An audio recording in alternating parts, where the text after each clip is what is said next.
Rabbil alamin. Wassalatu wassalamu ala asyrafil anbiya'i wal mursalin wa ala alihi wa ashabihi wa man tabi'ahu bi ihsanin ila yaumiddin. Asyhadu an la ilaha illallah wa asyhadu anna Muhammadan abduhu wa rasuluhu la nabiyya ba'dahu. Alhamdulillah, kita bersyukur kehadirat Allah Subhanahu wa taala. Pada kesempatan kali ini Allah masih memberikan banyak kenikmatan kepada kita sehingga kita mampu menjalankan ibadah sholat subuh secara berjamaah. Kedua, selawat serta salam tetap terlimpahkan kepada junjungan Nabi besar Muhammad Sallallahu Alaihi Wasallam, Nabi akhir zaman, Nabi yang diutus supaya kita tauladan bersama. Bapak Ibu yang dirahmati Allah, kali ini kita sampai pada halaman 558, yakni penaklukan kota Mekah, atau yang kita sebut, yang kita kenal dengan Fathu Mekah.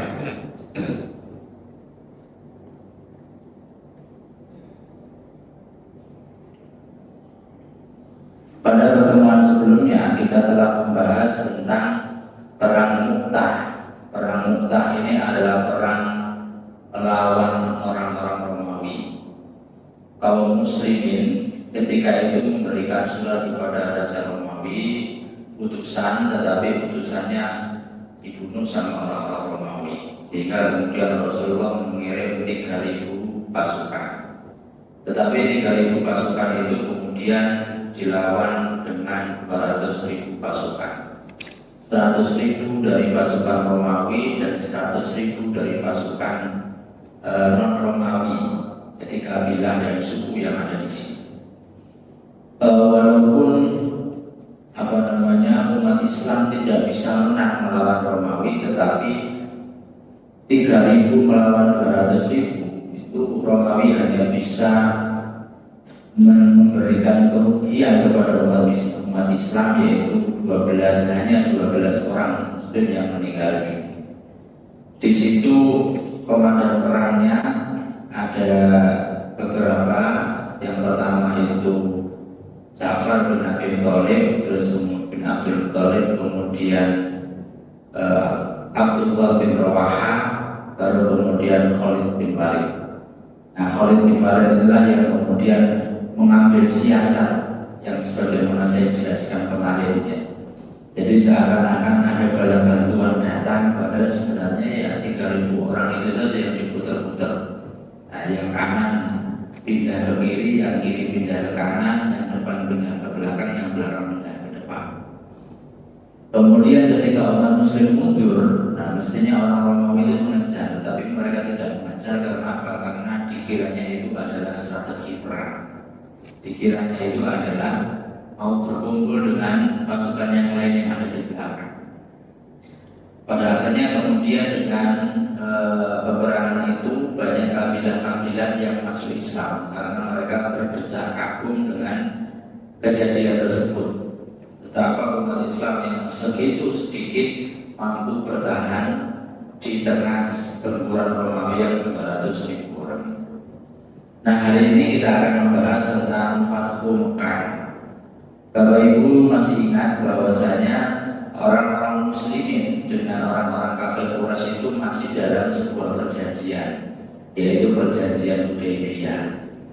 Di dalam perjanjian Hudaybiyah itu ada gencatan senjata. Tidak boleh ada peperangan antara umat muslim dengan orang kafir Quraisy selama 10 tahun. Nah, kemudian ini ada satu peristiwa yang memicu. Ya, ini orang-orang kafir Quraisy sendirilah yang kemudian melanggar perjanjian. Ada beberapa pembahasan. Yang pertama, sebab terjadinya peperangan, Bani Khuza'ah minta bantuan. Kedatangan Abu Sufyan untuk memperbarui perjanjian. Abu Sufyan melobi Rasulullah dan sahabat persiapan dan usaha merahasiakan. Ini ada 4 pertemuan untuk Fathu Mekah.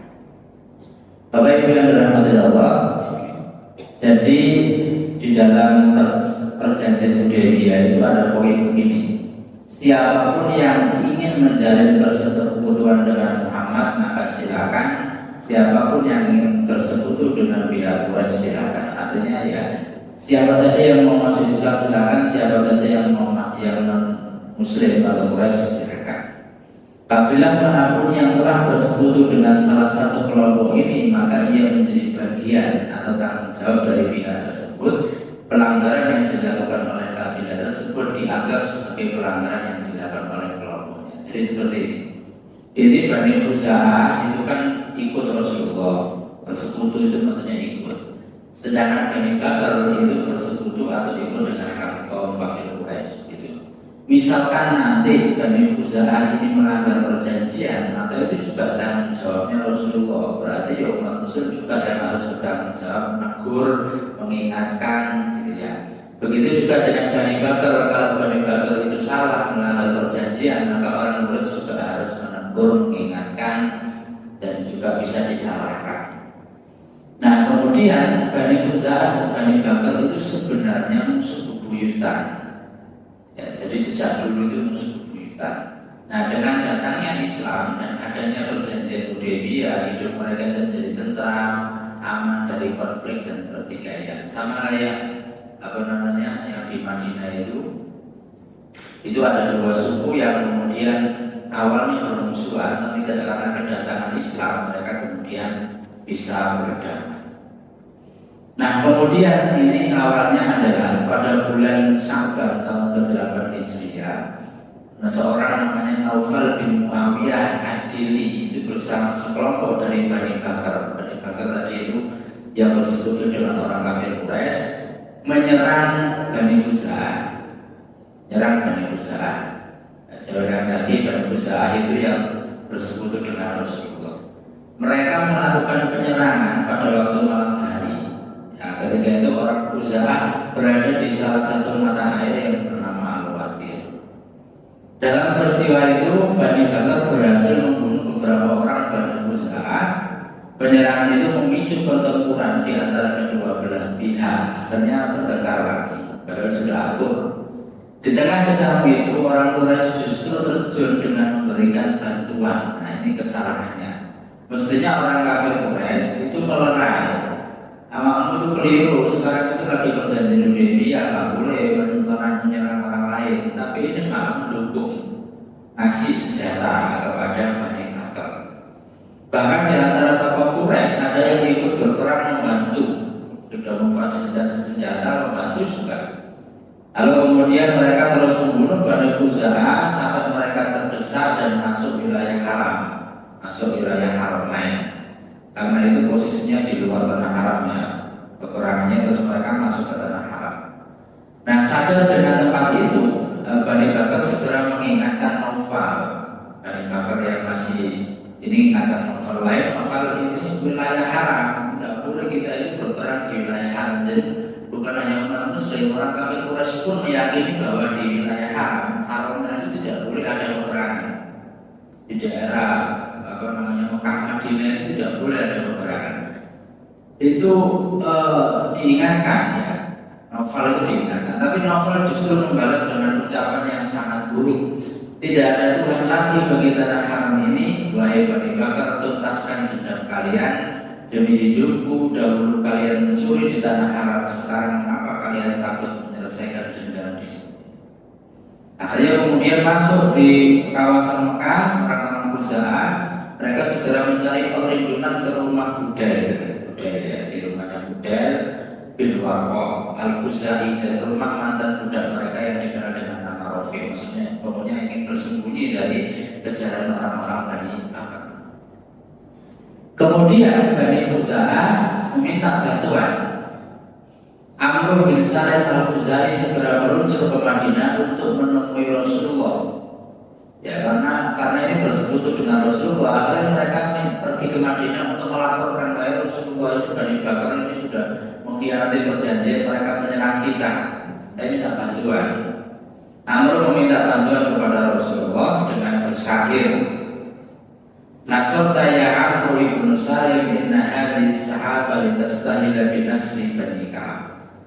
Kemudian kamu telah menang wahai Amr bin Salim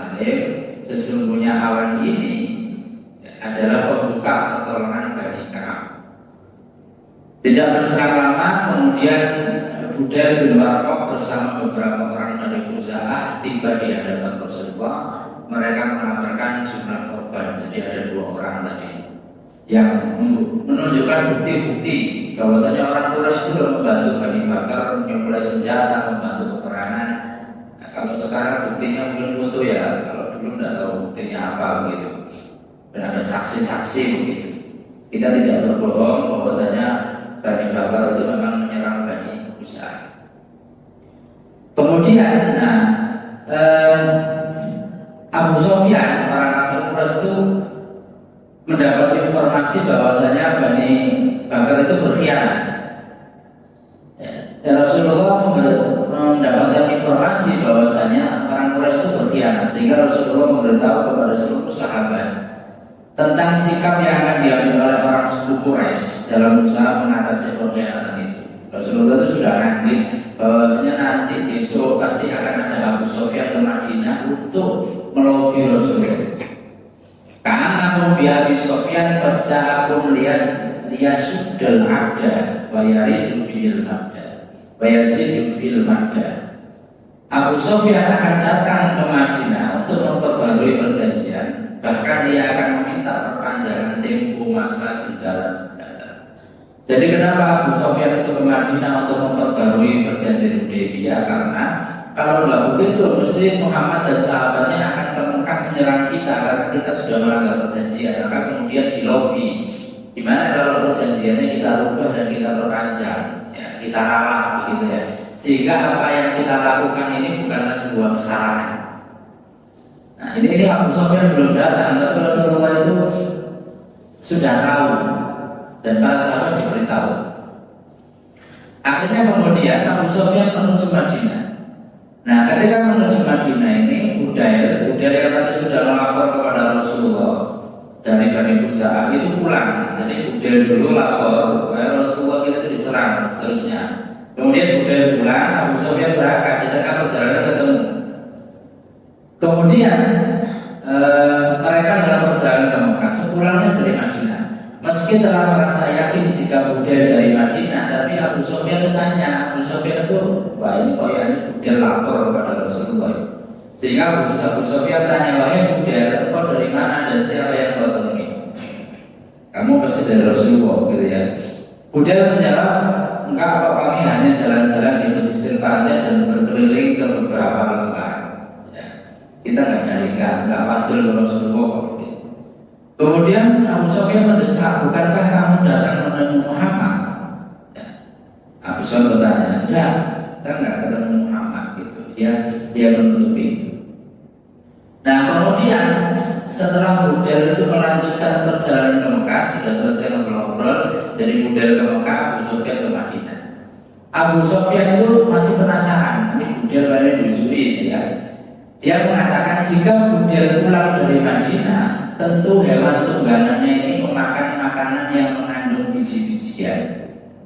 Ya kan bawa unta, kan tinggal beberapa hari di Madinah. Kalau seandainya memang dia dari Madinah, mesti untanya itu dikasih makanan dari biji-bijian. Ya kan, cara mengetahuinya bagaimana unta ini habis makan biji-bijian atau habis makan rumput. Ya kalau sapi atau kambing habis makan rumput dengan habis makan dedek begitu ya, itu kan dapat diketahui dari BAB-nya, ya, kotorannya, ya. Sehingga kemudian Abu Sufyan ini mendatangi tempat menderutnya untanya Budail tadi. Ya, kemudian dia orang-orang bahasanya kotorannya untanya Budail penasaran. Saya ini kok untanya mau buang kotoran ini orang apakah ada? Kan kelihatan ya kotorannya unta yang habis makan biji-bijian dengan habis makan rumput begitu. Tapi tidak tahu ya kalau di Mekah itu dimakannya apa. Tapi kalau di Madinah seringkali itu dimakannya biji-bijian. Setelah kemudian di orang-orang gambarnya orang-orang kotoran binatangnya. Abu Sufyan akhirnya kemudian meyakini ini Budail mesti dari Madinah. Dia mengatakan aku bersumpah dengan nama Allah, Budail telah menemui Muhammad. Nah, ini penting ini. Muhammad sudah tahu kalau kita itu berkhianat, padahal tidak usah diberitahu, itu sudah tahu. Kemudian Abu Sufyan terus melakukan perjalanan sampai di Madinah. Setelah sampai di Madinah, Abu Sufyan itu langsung ke rumah putrinya. Jadi putrinya Abu Sufyan itu menikah dengan Rasulullah, namanya Ummu Habibah. Berarti Abu Sufyan itu apa? Mertua ya. Tapi paman juga. Anaknya Abu Sufyan. Abu Sufyan itu ada dua ya. Ada Abu Sufyan bin Harb, ada Abu Sufyan yang masih saudara itu Abu Sufyan bin Harb. Ya nanti kita akhirnya. Jadi anaknya Abu Sufyan yang ini itu Ummu Habibah itu menikah dengan Rasulullah. Nah setibanya di hadapan putrinya, Abu Sufyan itu langsung duduk di tikar. Di rumah itu ada tikar duduk. Kemudian Ummu Habibah menarik tikar itu dan menggulungnya kepada bapak itu ya. Dengan wajah terperanjat, Abu Sufyan bertanya, "Wahai putriku, kau telah mencintai, engkau lebih mencintai aku ketimbang tikar ini, atau lebih mencintai tikar ini ketimbang ayahmu?" Jadi maksudnya itu, ayahmu kesini kok belum tikar, kok digulung. Maksudnya kan ini disiapkan dan seterusnya. Kemudian Ummu Habibah, Ummul Mukminin, ya kalau istrinya Rasulullah kan disebut dengan Ummul Mukminin ya. Ibunya para orang-orang mukmin menjawab, ini adalah tikar milik Rasulullah, sedangkan engkau adalah seorang musyrik yang kotor, tidak pantas. Abu Sufyan berkomentar, demi Allah setelah berpisah denganku perilaku menjadi sangat buruk. Kemudian Abu Sufyan mencari Rasulullah. Setelah bertemu, Abu Sufyan menyampaikan maksudnya kepada Rasulullah bahwa kemarin itu ada salah paham begini-begini, terus minta perjanjiannya Hudaybiyah diperpanjang, direvisi dan seterusnya. Tetapi Rasulullah diam saja, tidak menjawab apapun, diam. Tidak ngomong diam. Nah, Abu Sufyan mengira Rasulullah sudah dia. Akhirnya mencari sahabat yang lain Abu Bakar. Nah, kemudian melobi juga kepada Abu Bakar. Abu Bakar tadi saya habis menemui Rasulullah, Rasul di mana saya tolong bantu dong, gitu ya. Kita mau melakukan perjanjian Hudaybiyah, kita minta maaf dan seterusnya. Akhirnya Abu Bakar bilang, aku tidak bisa memenuhi permintaan. Ya, dia cari lagi. Akhirnya Abu Sufyan pergi kepada Umar bin Khattab, membujuk. Umar bin Khattab, saya pergi ke Rasulullah nggak bisa, pergi ke Abu Bakar nggak bisa, saya sekarang minta tolong padamu, gitu ya. Kemudian Umar bin Khattab menjawab, apakah mungkin aku mau mengimbau kepada Rasulullah untuk menolong? Masa ya saya kemudian mengimbau kepada Rasulullah minta tolong demi orang Quraisy bantu? Tidak mungkin. Demi Allah sekiranya tidak ada yang aku miliki kecuali hanya debu yang berterbangan di udara, tentu akan aku gunakan untuk melawan kalian. Kalian itu musuh bebuyutan kita, kalau saya disuruh ngibah-ngibah untuk kamu gitu. Kemudian Abu Sufyan nyari orang lagi. Umar bin Khattab tidak bisa, akhirnya lari ke Ali bin Abi Thalib. Nah, waktu itu Ali bin Abi Thalib sedang bercengkrama dengan Fatimah, istrinya dan putranya Hasan. Kepada Ali bin Abi Thalib juga disampaikan, wahai Ali, engkaulah orang yang paling berbelas kasih kepadaku. Kedatanganku ke Madinah karena urusan yang sangat mendesak. Aku tidak akan pulang ke Mekah dengan tangan kosong. Maka jadilah penengah antara aku dan Muhammad agar ia mau merespon kata-kata. Ditolonglah ini Abu Bakar, Umar sudah tidak bisa. Ali mengatakan, celaka engkau wahai Abu Sufyan, jika Rasulullah sudah membulatkan tekad, maka tidak akan ada seorang pun yang mampu memboyarkan tekad. Kemudian kemudian Abu Sufyan menoleh ke arah Fatimah. Di situ ada Fatimah sama Hasan. Ditoleh, kemudian ngomong kepada Fatimah, wahai Fatimah, maukah engkau menjadikan Hasan putramu sebagai perdamai keadaan dengan meluluhkan hati Muhammad? Ya, kadang nek wong tua ambek putune itu kan suatu meluluh gitu ya. Jadi misalkan orang tuanya melarang anaknya main HP, menurut wong tua ini kerja, sampai baik menurut kawin ya. Dilarang aja ngomong aja mak permen kopato gitu wong tuane. Wong tuane kono baik kayak permen gitu. Baik itu kan sayang banget sama cucunya. Ini berharap bahwasanya Hasan itu bisa meluluhkan hati bisa meluluhkan hati. Jika berhasil, tentu ia akan menjadi pemimpin seluruh bangsa Arab hingga akhir zaman. Kemudian Fatimah menjawab, demi Allah, bagaimana bisa anakku ini berbuat demikian?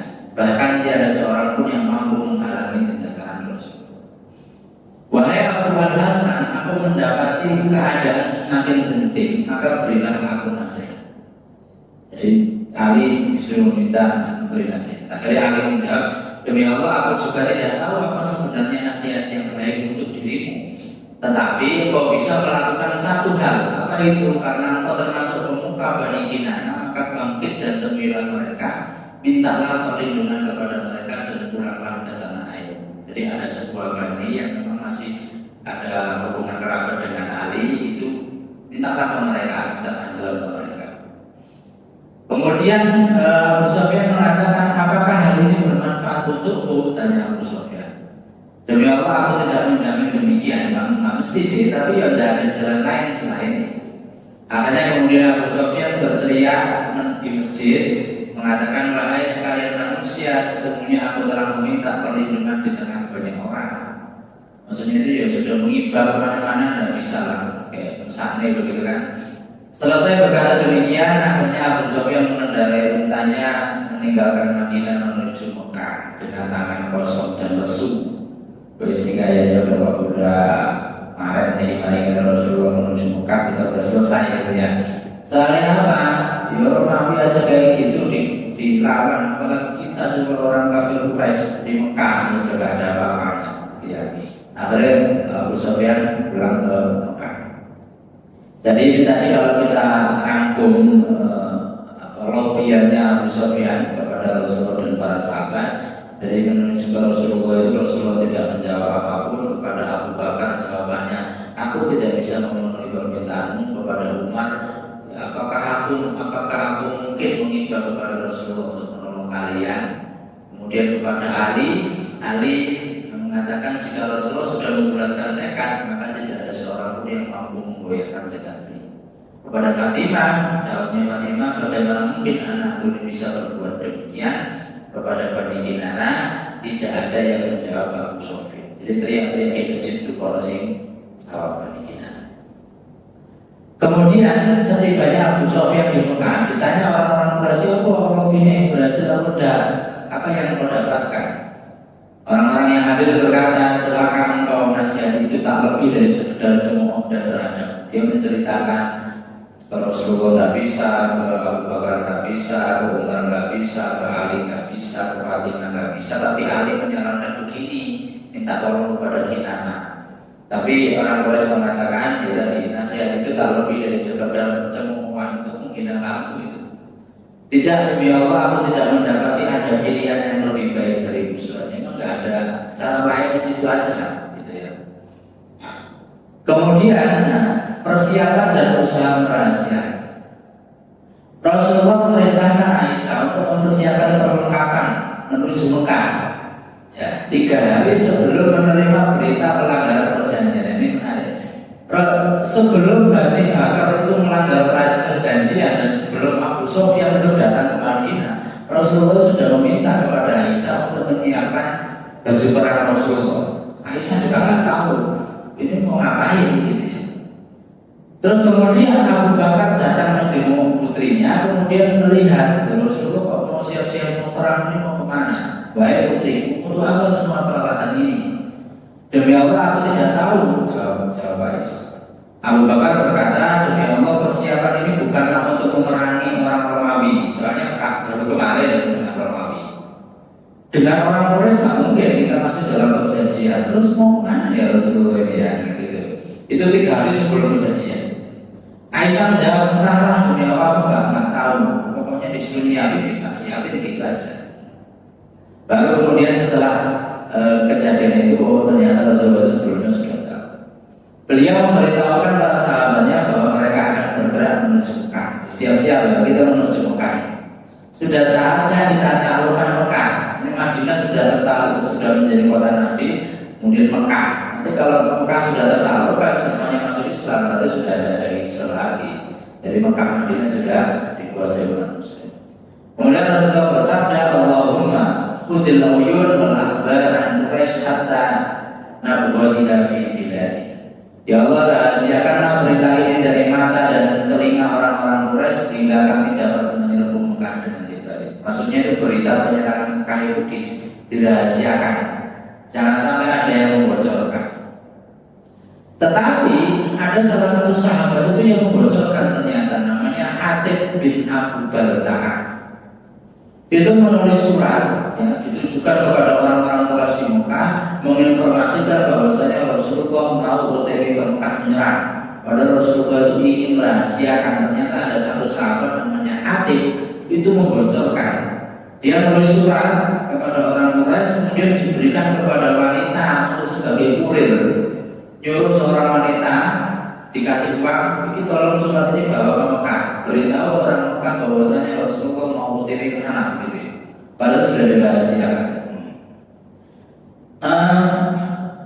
Wanita itu menyimpan surat milik Hatib bin Abu Balta'a itu di gelungan rambutnya. Dia rambutnya panjang, terus disembunyikan dengan jeruni rambut, digelung sampai disembunyikan di situ. Nah, kemudian Rasulullah mendapatkan wahyu bocoran dari langit. Rasulullah kok dilawan, ngasih bocoran kan malaikat Jibril. Dapat wahyu dari langit bahwasanya ada orang yang mau membocorkan rahasia, yaitu Hatib bin Abi Balta'a. Akhirnya Rasulullah merespon wahyu itu dengan mengutus Ali bin Abi Thalib, Mikdad dan Zubair bin Awam dan Abu Misal al-Ghanami untuk mengejar wanita itu. Wahai Ali, itu ada orang wanita yang sedang membawa surat ke Mekah, tolong mengejar, jangan sampai wanita itu sampai Mekah suratnya. Rasulullah bersabda, "Inqalibu hatta ta'tu rawdha fa inna biha dha'inah ma'aha kitabun ila Quraisy."